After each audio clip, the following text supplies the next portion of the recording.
जैसा बताया कि इस वर्ष 2023 की अपनी ये पहली वार्ता है और इसमें जैसा हमको पता है कि पिछले 5 साल से हम लोग सुशासन दिवस के अवसर पर हर वर्ष का एक नाम रखते थे। पहला वर्ष हमने सुशासन वर्ष रखा, सुशासन संकल्प वर्ष रखा, सुशासन परिणाम वर्ष रखा, फिर अंत्योदय उत्थान वर्ष रखा और इस बार का जो 2023 का ये वर्ष है अंत्योदय आरोग्य वर्ष, इसका नाम दिया है। और हेतु यही है कि समाज का एक बहुत बड़ा वर्ग, संख्या में मैं कह सकता हूं कि लगभग 40% ऐसा वर्ग है जो अपने जीवन यापन को बड़ी कठिनाई से करता है, जिनको हम निम्न आय वर्ग कह सकते हैं, जिसको बीपीएल नाम से भी हम पुकारते हैं। हमने इस बीपीएल की जो परिभाषा है उसको थोड़ा बदला है। पहले ये बीपीएल वैसे तो कई पैरामीटर्स हैं, लेकिन एक पैरामीटर उसमें इनकम का होता है, वार्षिक आय, वो 1,20,000 रुपया होती थी। पिछले 2 वर्ष से इसको बढ़ाकर हमने 1,80,000 रुपया किया है। तो 1,20 तक तो ये संख्या 15 लाख के आसपास ही रहती थी, कभी थोड़ा आंकड़ा आगे पीछे हो जाता था, लेकिन उस समय तक हमारे पास कोई बहुत बड़ा प्रमाणित ऐसा आय का डाटा ये होता नहीं था। हमने जब से परिवार पहचान पत्र लागू किया तो उसमें उस परिवार की प्रमुख बातें जो एकत्र की, जिसका सत्यापन किया, वेरिफिकेशन हुआ, उसमें जैसे डेट ऑफ बर्थ है, जैसे उस व्यक्ति का व्यवसाय है, आयु के हिसाब से उसकी जो भी यानी उसका जो व्यस्तता रहती है, उसमें विद्यार्थी है तो विद्यार्थी, अथवा व्यवसाय करता है व्यवसाय, 60 वर्ष की आयु के बाद उसको सोशल जस्टिस के लाभ उसको मिले, इस प्रकार से ये सब बातें उसमें रहती थी। सत्यापन करने के बाद आय के हिसाब से अब जो ध्यान में आया है कि ये आंकड़ा हमारा बीपीएल का ये 29 लाख हो गया है। तो हमने 29 लाख लोगों की चिंता, जो आबादी का लगभग 40% बनता है, इसकी चिंता सबसे पहले की जाए। उसी का अधिकार मैं मान के चलता हूं कि सरकारी जितने भी रिसोर्सेज संसाधन हैं उसके ऊपर पहला अधिकार उनका है। उनको मुख्य धारा में लाना, उनकी आय को बढ़ाना, जिसके कारण से प्रदेश की आर्थिक स्थिति अच्छी होगी, देश की आर्थिक स्थिति में भी बढ़ोतरी होगी, तो गरीब आदमी को लाभ पहुंचाने का हमारा एक संकल्प। और उसमें भी जैसा 5 चीजें हमेशा मैं चर्चा करता हूं, 5S, शिक्षा, स्वास्थ्य, सुरक्षा, स्वावलंबन और स्वाभिमान। तो इन 5 चीजों में उनको कैसे बूस्ट मिले। शिक्षा के नाते हम लोगों ने बहुत से विद्यालय पहले जो बढ़ाए थे, बढ़ाने के बाद शिक्षा का स्तर अच्छा करने के लिए बहुत से काम किए। अध्यापकों को भी ठीक भर्ती उसकी वहां होकर के शिक्षा अच्छी मिले, अध्यापकों की जो कमी है उसको हम पूरा कर रहे हैं, चाहे वो भर्ती के नाते, चाहे HKRN के नाते। नए प्रकार के स्कूल, संस्कृति मॉडल स्कूल, ये भी हम नए शुरू किए हैं। अगर कुछ गरीब बच्चे प्राइवेट स्कूलों में पढ़ना चाहते हैं तो उनकी चिराग योजना के अंतर्गत उनकी फीस देने की बात भी हमने शुरू की है। अभी पिछले 1 वर्ष से सब स्कूलों में डुअल डेस्क की व्यवस्था और वहां इंफ्रास्ट्रक्चर के नाते जो जो कमियां हैं वो सब पूरी कर रहे हैं।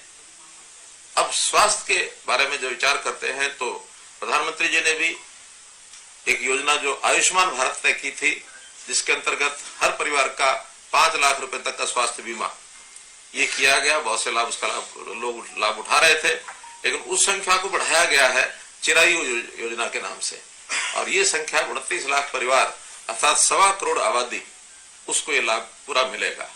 हर ऐसे नागरिक का पहले फेज में 180 तक, दूसरे फेज में उससे आगे भी बढ़ेंगे, उनका एक प्रकार से शारीरिक स्वास्थ्य परीक्षण ये करने की योजना भी बनी है, जिसमें लगभग अभी तक 1 लाख लोगों का और स्वास्थ्य परीक्षण हो चुका है। क्योंकि ये बड़ा काम है, इसके सेंटर्स हमको बढ़ाने पड़ेंगे, साल भर तक ये लगातार चलेगा, तो ये 180 तक की आबादी, इसको सबको हम स्वास्थ्य परीक्षण इसका करा सकेंगे, ताकि जरूरत पड़ने पर वो अपना स्वास्थ्य का एक प्रकार से जांच करा के उसमें कोई आवश्यकता है तो उसका इलाज भी व्यक्ति करा सके। इसी प्रकार लोगों के रोजगार के लिए हर ऐसा परिवार जिसके घर में आय कम है उसके एक व्यक्ति को रोजगार कैसे दिया जाए। मुख्यमंत्री अंत्योदय उत्थान योजना ये हमने चलाई थी, लगभग 30,000 लोगों को उसके अंतर्गत लोन्स दिए गए हैं। कुछ लोगों की स्किलिंग के माध्यम से उनकी ट्रेनिंग हो रही है ताकि अपना काम वो कर सकें। HKRN जो नया पोर्टल बनाया है उसमें भी अभी तक 4,000 लोगों को और जो गरीब परिवार हैं उनको टेम्परेरी एक नौकरी दी गई है। तो ऐसे उनके व्यवसाय के लिए हम सारे काम कर रहे हैं।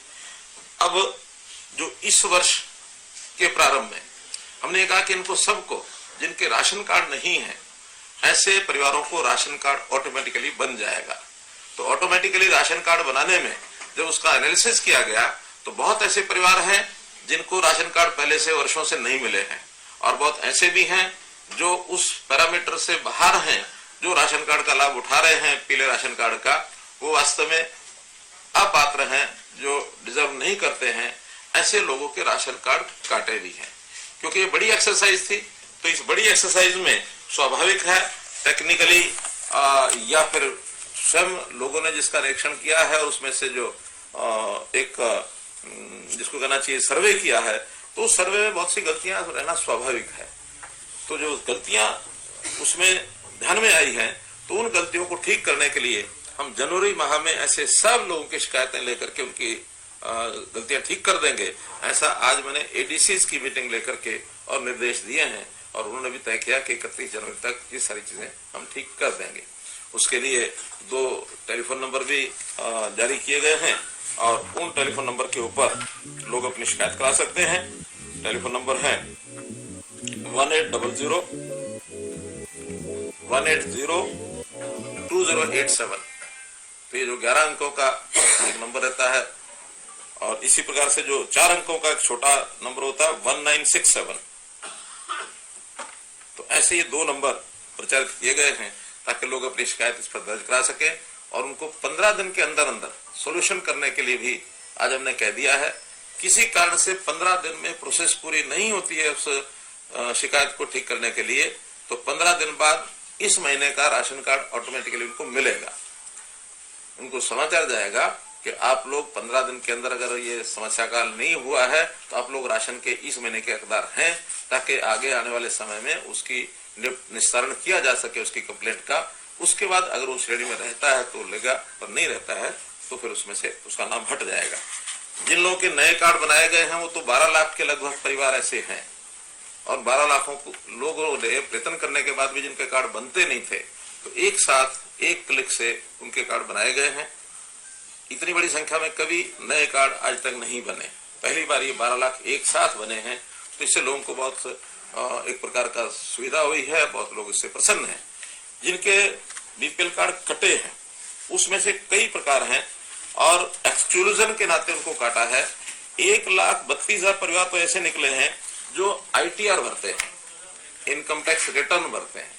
अब इनकम टैक्स रिटर्न भरने वाला स्वाभाविक है कि वो इस रेंज से बाहर है, तभी वो इनकम टैक्स भरता है। वो सब 32,000 परिवार, और वो तो ठीक कराने के लिए भी वापस लौटे नहीं है। ऐसे भी उसमें 51,489, 51,500 लगभग ये लोग निकले हैं जो सरकारी नौकरी प्राप्त कर चुके हैं। सरकारी पेंशनर्स 2,100 नाम ऐसे हैं जो सरकारी पेंशनर्स निकले हैं। हो सकता है उस समय उन्होंने गलती से बनवा लिया हो, जो आज रिटायर होने के बाद सरकारी पेंशन ले रहे हैं, तो भी पेंशनर्स का तो डाटा हमारे पास आया है। ऐसे परिवारों के भी राशन कार्ड कटे हैं। जिनकी वार्षिक आय सर्वे के बाद 1,80,000 से, अर्थात जो इन श्रेणियों में नहीं है, इसके अलावा जो हैं वो भी 3,44,000 हैं। उसमें जिन लोगों का सर्वे मानो किसी कारण से गलत है तो वो जो शिकायत करेंगे तो उनका दोबारा से सर्वे होगा और फिर उसमें अगर कोई गलती किसी कारण से हुई है तो उसको ठीक किया जाएगा। 2 श्रेणियां ऐसी हैं, औद्योगिक श्रमिक और जो किसानों का फसल प्रोक्योरमेंट का कीमत 4 लाख या इससे ऊपर है। ऐसी 2 श्रेणियों को भी चिन्हित किया है, क्योंकि औद्योगिक श्रेणी के जो भी लोग हैं, ये ठीक है कि उसमें मिनिमम वेजेस ये भी सब तय होते हैं, लेकिन कई जगह मिनिमम वेजेस भी 15,000 नहीं होते, उससे कम होते हैं। और जो लोग 4 लाख रुपए का अपना जिन्स बेचते हैं, उसमें कुछ फसलें तो ऐसी हैं जिनका 1,80,000 इनकम मानी जा सकती है, कुछ ऐसी भी हैं शायद उसमें 1,80,000 नहीं होती होगी। तो ऐसे दोनों लेवल के जो लोग हैं इनका दोबारा से एक सर्वे कराने की बात हमने कही है। ये दोनों औद्योगिक श्रमिक लगभग 2 लाख हैं और किसानों की जिनकी आय 4 लाख से ज्यादा आय नहीं है, जिनकी बिक्री 4 लाख से ज्यादा हुई है, ये ज्यादा नहीं है, ये भी 7,000 है। तो ऐसे ये 2,05,000 कुल परिवार ऐसे हैं जिनका दोबारा से सर्वे होकर के और उनकी आय का और एक फिक्स किया जाएगा कितनी उनकी आय है। बिजली बिल की खपत जिन परिवारों का, यानी ऐसा एक स्टडी है जो पावर डिपार्टमेंट की क्या बल्कि कुछ और रिसर्च जो करते हैं ऐसे लोगों की एक हमने ली है राय, तो 5% किसी भी व्यक्ति की इनकम वो बिजली के घरेलू बिल में उसका खर्च होता है। इसका अर्थ यह है कि 1,80,000 में 5% है 9,000। साल में 9,000 रुपए से ज्यादा जिसका बिल आता है ऐसे लोगों को भी 1,80 मान करके और उसमें से एक्सक्लूड किया है। अर्थात जिसका लगभग साल का कोई लगभग 250-300 यूनिट ऐसा बनेगा, 750 रुपया महीने का बनता है, तो 750 का मतलब है 250-300 यूनिट वो कोई हिसाब लगा करके इस लिमिट से ज्यादा जिनका बिल आता है वो भी 15,000 रुपए से ज्यादा सैलरी में उसको यानी इनकम में डाल करके मान करके उनको भी बाहर किया है। ऐसे परिवार हैं 2,27,000। फिर तीसरी इसमें श्रेणी जो है ITR, औद्योगिक श्रमिक, बिजली बिल, सरकारी, किसान, पेंशन, सभी ये लोग हैं, ऐसे 9,60,000 हैं। इन 9,60,000 की शिकायतें 15 दिन के अंदर अगर हल नहीं होती हैं तो उनको जनवरी के महीने का भी राशन मिलेगा। आगे फिर उसको बहुत जल्दी ये पूरा करने का काम हमने किया है। तो ये एक मुख्य रूप से जो आज आपको मुझे बताना था। हम लोगों ने हर सावधानी बरती है कि किसी के साथ ऐसे ही गलत ढंग से यानी किसी का राशन कार्ड ना कटे। यानी गलत नहीं है हम, गलती होना स्वाभाविक है, गलती तो वो कहते हैं टू एयर इज ह्यूमन, गलती तो हो जाती है, लेकिन गलत मंशा नहीं है। मंशा यही है गरीब है उसको मिले, जो ठीक थोड़ा अपने लेवल पर पहुंच गया है उसको नहीं भी मिलता तो उसका हिसाब किया जा सकता है। क्योंकि मैंने हिसाब लगाया है कि जो बीपीएल परिवार में आते हैं उनको मुख्य रूप से अगर ज्यादा महीने में राशन का अगर 20 किलो में एवरेज लगाते हैं तो 500 रुपये महीने का ये लाभ है, यानी लगभग 6,000 रुपया साल का ये लाभ होता है। इसके अलावा कुछ स्कॉलरशिप आदि भी हकदार वो होता है। पेंशन तो ओल्ड एज पेंशन है, पति पत्नी की आय अगर 2 लाख से ऊपर है तो नहीं मिलेगी, उससे नीचे अगर होगी तो मिलेगी, लेकिन उसका पारिवारिक इनकम के साथ संबंध नहीं है। वो पति पत्नी की दोनों की आय वो 2 लाख से नीचे रहनी चाहिए तो फिर उनको मिलती है। कभी कभी मकान बनाने के लिए भी किसी का मकान टूटता है तो उसको मरम्मत के लिए वो योजना भी एक इसमें मिलती है। लेकिन कैजुअल ऐसी कई तरह की सहायता है जो आवश्यकता पड़ने पर वो दी जाती है। जैसे चिरायु है, मानो ये योजना हमारी आयुष्मान है, ये भी 1,80 से नीचे है, लेकिन ये जरूरी नहीं कि हर किसी को लाभ होगा, इसका तो जब आवश्यकता पड़ेगी तब होगा। हाँ, सरकार जो है इसका एवरेज लगभग 1,550 रुपया पर परिवार इतना खर्च जो है वो इसमें आता है।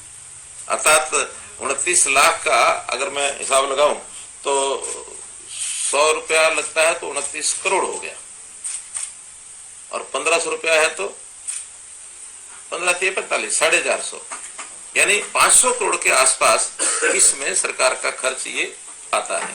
तो हर परिवार के नाते से उसका हम 1,550 रुपए के आसपास अभी भरते हैं। ये हर साल उसकी प्रीमियम जो है वो कैलकुलेट किया जाता है। अगले वर्ष में थोड़ा ज्यादा हो सकता है, लेकिन अभी लगभग हर परिवार के नाम से 1,550 रुपया वो जा रहा है। तो मोटे रूप से सारे भी लाभ हम मिला लें तो ऐसा कोई लगभग 6,000-7,000 रुपया साल का, 8,000 रुपया साल का, इतना ही लाभ परिवार को मिलता है। तो मैं हमेशा अपील करता हूं कि जो स्वयं पैसा अपना कमाने लग गया है और वो 1,80 से ऊपर पहुंच गया है तो उसको ये 8,000 रुपया छोड़ करके ऐसे आदमी को लाभ दिलाना चाहिए जो गरीब है, जिसकी आवश्यकता ज्यादा है। हम तो प्रार्थना करते हैं हर किसी की इच्छा भी होती है मैं गरीब से अमीर कैसे बनूं, तो हर आदमी आगे बढ़े और इन योजनाओं का लाभ छोड़े, इसमें हर एक को संतोष करना चाहिए। ये एक अपील भी मैं इसके साथ साथ करता हूं और इस अपील का असर भी लोगों पर होता है। कुछ ऐसे भी आह्वान मैंने किया था, अगर किसी का गलत बीपीएल बन गया है 81 से नीचे, तो वो अपने आप आकर के सरेंडर भी करे।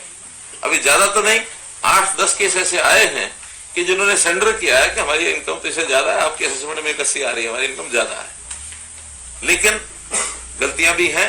उन गलतियों में छोटे बच्चों के सामने भी उनका व्यवसाय लिख दिया गया, ये सरकारी कर्मचारी है, या छोटे बच्चे की इनकम लाख रुपया साल की है, 2 लाख की साल की है, तो ऐसी गलतियां होती हैं। नाम की एफडी करा दी, अब एफडी कराएगा तो 6-7% तो ब्याज बैंक का मिलता ही है। 1 करोड़ की एफडी में 7 लाख रुपए साल का मिल जाएगा।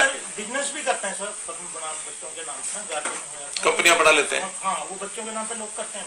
चलिए, लेकिन हमारा तो कहना कि जो वास्तव में गरीब है उसका हक नहीं मारा जाना चाहिए, और जो अमीर है वो अगर बाहर निकलता तो कोई बात नहीं है, वो उसके ऊपर प्रभु की कृपा है, वो और आगे बढ़े, यही हमारे लिए हमारी उसके लिए एक जिसको कह सकता हूँ कि कामना है, प्रार्थना है। हमेशा कोई बीपीएल है तो बीपीएल बना रहे, ये तो कोई इच्छा नहीं किसी की भी। बीपीएल कैसे एपीएल बने, हमारी बीपीएल की संख्या घटती जाए तब हमारे प्रदेश की प्रगति है। अगर बीपीएल की संख्या बढ़ जाए तो प्रदेश पीछे जा रहा। हाँ, उसके कारण से हो सकता है जैसे 20 से 80 हमने किया है, अगर ज्यादा घटते तो हो सकता है लिमिट हमको बढ़ानी पड़ेगी, क्योंकि मैं समझता हूं कि 30 और 40% एक ऐसी संख्या होती है जिसकी मदद होनी ही चाहिए ताकि ऊपर वालों के साथ मिल जाए।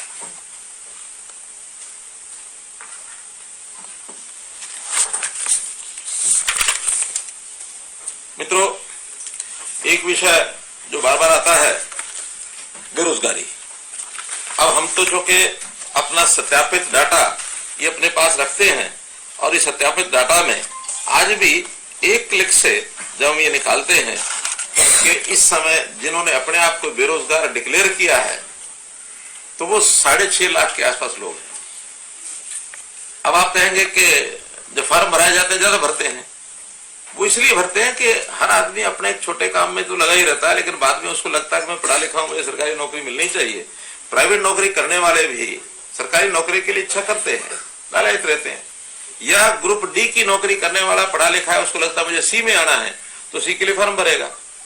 सी वाला भी अगर बी की नौकरी निकलती है तो बी के अंदर फॉर्म भरेगा, अपने आप को प्रमोट करने के लिए। एक विषय। दूसरा, ये हमारा सारा आंकड़ा हमारे प्रदेश का, लेकिन सरकारी नौकरी में प्रदेश से बाहर के लोगों को भी अप्लाई करना उनके लिए भी यानी कर सकते हैं, कोई मना ही नहीं है, ऑप्शन है। तो बहुत ऐसे आसपास के प्रदेश के लोग भी उसमें आकर के अप्लाई करते हैं। वो उत्तर प्रदेश के हो सकते हैं, वो राजस्थान के हो सकते हैं, वो पंजाब के हो सकते हैं, हिमाचल के हो सकते हैं, दिल्ली के हो सकते हैं। हर किसी को सरकारी नौकरी का लालच होता है। अब ये अलग बात है कि हमने उसमें मेरिट के ऊपर करने का एक जो नियम है वो बहुत सख्त बनाया है कि हमारे यहाँ मेरिट के बिना कोई नौकरी पाएगा नहीं। तो उसमें से थोड़ा जो कमजोर बच्चे हैं वो डिस्करेज तो हो गए हैं कि अब ऐसे नहीं भरते हैं। पहले तो हर कोई आके भरता था, रास्ते ढूंढता था, तो रास्ते सारे बंद हो गए हैं। अब हम तो बल्कि इसके लिए जो कमजोर बच्चा है किन्हीं कारणों से पीछे रह गया पढ़ाई में, अब वो खाली रहे सारी उम्र, ऐसा नहीं है, उसको भी व्यवसाय मिले, इसके लिए स्किलिंग के काम ये हमने शुरू कर दिए हैं। और स्किल यूनिवर्सिटी के माध्यम से बहुत सी इंडस्ट्री को भी हमने ऑनलाइन लिया है, ताकि वो लोग उनके साथ समझौता करके और कुछ जो उनकी आवश्यकता है उसकी स्किलिंग उन सेंटर्स में हो जाए। सर्टिफिकेशन हमारा जो विश्वकर्मा कौशल विश्वविद्यालय वो सर्टिफिकेट देगा, फैकल्टी भी वो देंगे, पढ़ाई भी वो कराएंगे, और बाद में उनकी प्लेसमेंट उसी इंडस्ट्री में हो जाए। ऐसे 50 के लगभग बड़ी इंडस्ट्री के साथ भी हमारे इस स्किल यूनिवर्सिटी ने समझौते किए हैं। और इसके अलावा भी स्किलिंग के जगह जगह कोर्सेज बन रहे हैं, बढ़ रहे हैं। और जिस प्रकार की स्किलिंग की आवश्यकता है, बहुत बड़े यानी स्किल की जो संख्या है ये लगभग वैसे तो 8000 की सूची है जिस प्रकार के स्किल्स सिखाए जा सकते हैं, लेकिन अलग अलग प्रकार के छोटे बड़े हैं। हम हरियाणा में भी लगभग 1500 स्किल्स तक ऐसा पहुंच चुके हैं कि इन स्किल्स के लिए और कोई ना कोई कराई जाए सिखलाई। तो ये सारा काम भी हम कर रहे हैं। तो बेरोजगारी वास्तव में जो सीएमआई और ये सारा बार बार मैं कह चुका हूं, अपनी ओर से ही कह रहा हूं कि ये हमेशा कभी 28% तो कभी 35%, तो उन्होंने 2% भी कहा था कि हरियाणा बेरोजगारी दर 2% है। अब कब 2 हो जाती है और कब एक ही महीने के बाद 38 से और 27 पर आ जाती है। इनके खिलाफ कोई कार्रवाई करी नहीं पिछले 5 साल। मेरी इतनी कार्रवाई कि मैं आप लोगों को बताता हूं, आप आगे बता देते हैं, लोगों को पता लग गया है, इनको उल्टा पड़ेगा। यानी जनता जिस बात को समझ जाती है, या तो जनता की भाषा ये बोलेंगे और जनता की भाषा ये नहीं बोलेंगे तो जनता इनको छोड़ेगी, और उनको जनता छोड़ दे तो हम भी चाहते हैं विपक्ष की बात कर रहे हैं। समझ जाए ये सीएमआई वाला जो विषय है, ये एक प्रकार का वो गलत बोलते हैं और हर बार बोलते हैं और बड़े बड़े नेताओं से बुलवाते हैं। 25-50 लोगों को मिल रही है और कोई भी कंपनी 25-50 लोगों को मिलेगी तो उनके सामने सबसे पहले कौन आएगा? जो घूम रहा है खाली। अब वो किसी ऑफिस में जाकर नहीं पता करेंगे, वो किसी खेत में जाकर नहीं पता करेंगे, वो किसी दुकानदार पर जाकर नहीं पता करेंगे। पार्क में लोग घूम रहे वहां पूछ लिया, सड़क किनारे खड़े हैं वहां पूछ लिया। तो पार्क में घूमने वाले, सड़क किनारे खड़े होने वाले, मौज मस्ती करने वाले तो होती रहेगी, क्योंकि हर साल एक इसमें वृद्धि होती है। लगभग 4 लाख रोज नौजवान हर साल अपने जीवन को बढ़ाने के लिए अपनी एक आयु को पार करते हैं। हमारी जो जन्म दर है वो 4.5 लाख है। 18 वर्ष के बाद वो संख्या 4 लाख बढ़ जाती है। 4 लाख के बाद कुछ लोग ऐसे होते हैं जो अपने पैतृक व्यवसाय में चले जाते हैं, कुछ अपने प्राइवेट नौकरी में चले जाते हैं, कुछ सरकारी नौकरी में जाते हैं। ऐसे सबका कुछ स्किलिंग करके अपना काम शुरू करते हैं। यानी अब देखिए एक आंकड़ा और बताता हूं आपको मैं, 2014 से लेकर इस समय तक जो प्राइवेट इंडस्ट्री है, खास करके एमएसएमई, 50,000 से ज्यादा इंडस्ट्री हमारी लगी है, और इसके अंदर जो टोटल रोजगार और स्वरोजगार 8 साल में 33 लाख और 6,000 लोग इनको रोजगार मिला है। अब ये 33 लाख 6,000 सारे एकदम फ्रेशर होंगे ऐसा नहीं है, हो सकता है इसमें से कुछ ऐसे भी हो एक जगह छोड़ के दूसरी जगह गए हो, उसमें छोड़ने वाला नहीं लिखा जाता, जो नया जुड़ जाता वो है। उद्योग में 12.5 लाख है, स्टार्टअप इंडिया स्कीम में 4,000 है, स्टैंड अप इंडिया में 4,000 है। प्रधान लोन लिया है तो काम के लिए लिया होगा, कोई घर के लिए तो नहीं लिया, इसलिए ये भी स्वरोजगार में आए हैं। प्रधानमंत्री स्वनिधि में 38,000 लोग। अब ये कौन है? जो रेडी फड़ी पहुंचे वाले 38,000 वो लोग हैं। सक्षम युवा में 1,71,000 लोग। अब ये ठीक है, सक्षम युवा एकदम रोजगार नहीं है, लेकिन 100 घंटे का काम है, 6,500 या 9,000 रुपया 7,000 रुपया उनको मिलता है, तो इतने लोगों को भी काम मिला है। सक्षम सारथी योजना 78,000। अंत्योदय उत्थान मेले जो बता रहा हूं कि अभी हमने जो मेले लगाए हैं 34,000 लोग वो हैं, उनको लोन अभी लेके दिया है। तो इस प्रकार से ये 33,000 लोग अगर 8 साल में लगे हैं तो 4 लाख हर साल हो गए। सरकारी नौकरी 1 ही लाख है, तो सरकारी नौकरी में तो 1-1.25 लाख से ज्यादा हो नहीं सकते। हर साल 20,000, 15,000, 20,000। हर किसी की अपेक्षा ये रहे कि हम सरकारी नौकरी प्राप्त करेंगे, दैट इज नॉट पॉसिबल। इसलिए बेरोजगारी का कोई आलम ऐसा हो कि सारे लोग यहाँ बेरोजगार दिखाने लग गए, इसलिए इस विषय को, जहां तक सरकारी नौकरियों का विषय है, जिसे हमने कॉमन पात्रता परीक्षा, कॉमन एलिजिबिलिटी टेस्ट, इसका प्रावधान किया था, वो ग्रुप सी का एग्जाम हो चुका है। उसका रिजल्ट आज कल में ही आने वाला है। रिजल्ट में कंपनी ने जो हमें मैसेज हमने पूछा है कि भी कब आप घोषित करेंगे, तो उन्होंने कहा कि हमारा रिजल्ट जो परीक्षा का होता है वो तो तैयार है। अब उसमें कुछ आंकड़ा उन्होंने हमारे से मांगा हुआ है कि रिजर्वेशन जिनकी कैटेगरीज की है उनके कौन कौन से रोल नंबर हैं, और उसमें भी कुछ उनका पिछला जो बैकलॉग होता है उसके हिसाब से हमको उसकी थोड़ा निश्चित करना होता है कि भी कौन से वर्ग के ज्यादा जाएंगे, कौन से कम जाएंगे, कौन एक्स सर्विसमैन है तो कौन से होंगे, स्पोर्ट्स पर्सन है तो कौन से होंगे। वो सारा डाटा उनको उपलब्ध करा दिया है, और मुझे लगता है 1 आध दिन में सारा करके और वेबसाइट पर डालेंगे, हर कोई अपना नंबर देख करके कि कौन एलिजिबल हो गया है, यानी 50% और 40% की 2 कंडीशन है वो एक उसमें डालेंगे। हाँ, सोशियो इकोनॉमिक वो भी हमको उनको देना है कि जो 5% मार्क्स सोशियो इकोनॉमिक जो जिसका जो पात्र है वो उनको देंगे, ताकि उसमें जुड़ करके फिर मेरिट बनेगी, और उस मेरिट में इसके तुरंत बाद एडवर्टाइजमेंट ग्रुप सी की निकलेगी। सी की एडवर्टाइजमेंट के लगभग 30,000 तो रिक्वेशन डिपार्टमेंट के पास आ गई है, 6,000 पुलिस की है, 36,000 और उस समय तक 1000-2000 बढ़ जाएगी। तो इस प्रकार से लगभग 36 और 40 के बीच में ये नौकरियां ग्रुप सी की अगले ग्रुप सी के इस पात्रता में से वो अगला जो रिजल्ट है उसी में से यानी परीक्षा हो जाएगी। फिर है ग्रुप डी। ग्रुप डी की भी एडवर्टाइजमेंट कभी भी निकल सकती है, क्योंकि उसमें रिक्वेशन लगभग सबकी जा चुकी है। हम चाहते हैं कि ग्रुप सी की नौकरियां घोषित होने के बाद और ग्रुप डी का सीईटी हो, ताकि ये लोग दोबारा से जो सी में चुने जाएंगे यानी जिनकी सिलेक्शन हो जाएगी वो उनमें परीक्षा के लिए ना जाए। वरना हर किसी की इच्छा होती है पता नहीं सी में मिले ना मिले, डी में भी चले जाओ। तो कम से कम ये जो 30 से 40 या 40-45 हजार जो नौकरियां लग जाएंगी, इनको फिर सी में परीक्षा देने की दोबारा जरूरत नहीं है। बाकी लोग दोबारा देंगे। 3 साल के लिए ये जो कॉमन पात्रता परीक्षा है, ये उसी एक बार परीक्षा में उनको लगातार वो रह सकते हैं। डी की 42-43, डी की ज्यादा नहीं होंगी, 15-17-20 के आसपास होंगी। कारण क्या कि ग्रुप डी की हमने 18,000 2 साल पहले की थी। तो ये तो बैकलॉग कुछ ज्यादा हो जाता है, सी का बैकलॉग ज्यादा है, कुछ ग्रुप डी में उतनी नहीं है।